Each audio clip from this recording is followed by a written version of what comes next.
Hello नमस्ते तपाईहरुलाई फेरि पनि आज मेरो युट्युब च्यानलमा स्वागत छ।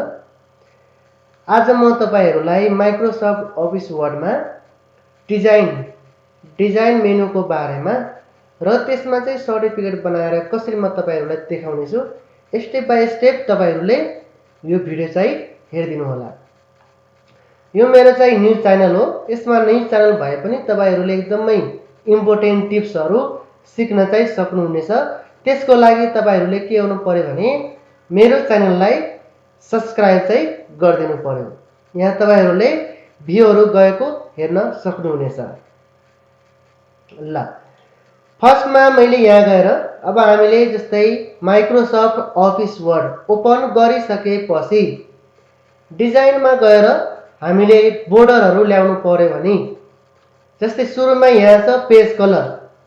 पेज कलर भनेको पेजलाई के दिने त कलर दिने काम गर्छ ब्याकग्राउन्ड। त्यसपछि हटाउनु पर्यो भने यसमै गएर के गर्नु पर्यो त नो कलर। चाहियो भने के गर्नु पर्यो त कलर दिनु पर्यो। अर्को हुन्छ हाम्रो पेज बोर्डर।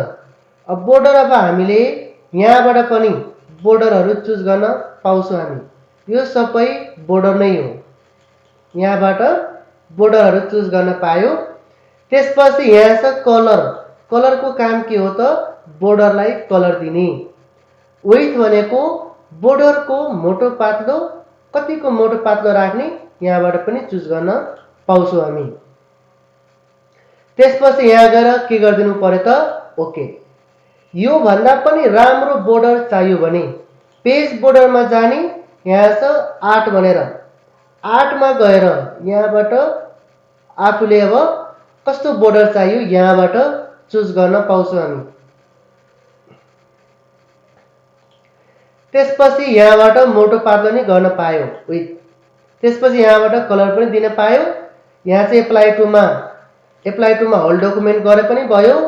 अब एउटै पेज छ भने होल डकुमेन्ट गर्नु नभए दिस सेक्सन वा this section first page only गरे पनि भयो।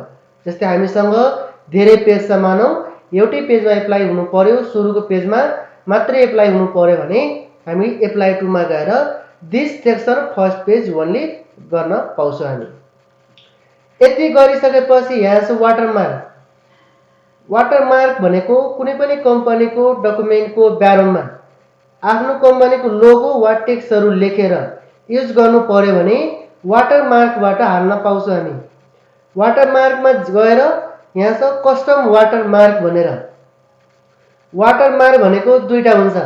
एउटा हुन्छ पिक्चर वाटरमार्क अर्को हुन्छ टेक्स्ट। कि त हामीले फोटो हाल्न मिल्छ कि त टेक्स्ट युज गर्न पाउँछौं हामी। दुईटा मध्ये कुनै एउटा युज गर्न पायो।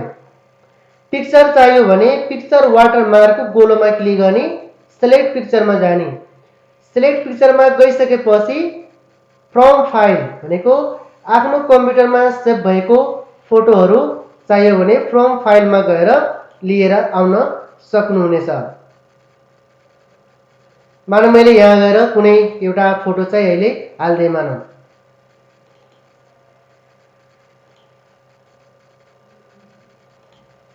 त्यसपछि मैले यहाँ गएर के गर्दै त इन्सर्ट र यसलाई अब एप्लाई गर्न पायो। यो भन्दा पनि अलि क्लियर देखाउनु पर्यो भने वासआउटबाट हटाइदिने र स्केल भनेको साइजहरु कतिको राख्ने साइजहरु चुज गर्न पाउँछौं हामी। व यहाँ गएर आफूले पनि लेख्न पायो साइजहरु। यसलाई क्लोज गर्दिने। अर्को भनेको लेखेर युज गर्नु पर्यो भने वाटरमार्कमै जाने कस्टम वाटरमार्कमा जाने। त्यसपछि यहाँ छ टेक्स्ट भनेर। टेक्स्ट भनेको लेख्नु यहाँ।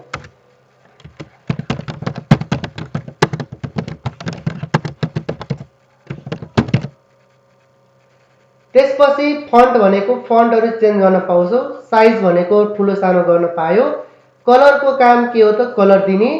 डायगोनल भनेको क्रसिङ राख्ने होरिजेन्टल भनेको तेर्सो राख्ने। आफ्नो चोइस हो ओके हाल्ने। यति कुरा गरिसकेपछि अब यहाँ चाहिँ हामीले मजाले युज गर्न पाउँछौं हामी। ल मैले यहाँ लेख्ने कुराहरु तपाईहरु लेख्नु। मैले यहीबाट कपी गरेर यहाँ चाहिँ मैले पेस्ट गर्दिए। अब यसमा मैले अलि यसलाई बीचमा लगे सेन्टरमा। त्यस्तै अलि ठुलो सानो पनि गर्न पाउँछौँ। अलि टाइटलहरूलाई यहाँबाट ठुलो सानो गर्न पनि पायो हैन। त्यसपछि यतातिर आफ्नो लोगो पनि युज गर्न पाउँछौँ हामी। यसलाई मैले बिचमा हालिदिएँ। यसलाई अब अलि डिजाइनमा दिनु पर्यो भने यहाँबाट तपाईले फन्टहरू चेन्ज गर्न पाउनुहुन्छ है।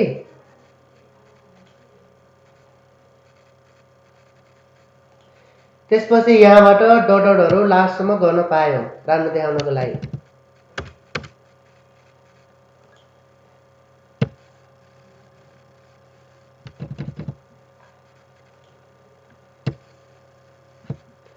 ल त्यसपछि कोर्स कन्टेन्टहरू अब सबैको फर्मेट आफ्नो आफ्नो हुन्छ।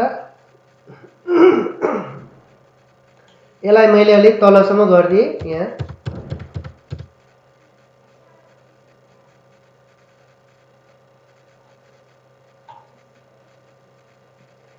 तपाईहरुलाई अब हामीले यसमा चाहिँ सेभ गर्नु पर्यो। फाइलमा जाने, फाइलमा गएर यसलाई के गर्न पायो त एक्सपोर्ट गर्न पायो। क्रिएट पीडीएफ, त्यसपछि डेस्कटपमा क्लिक गर्ने, नाम लेख्ने, त्यसपछि यहाँ गएर के गर्दिने पब्लिश।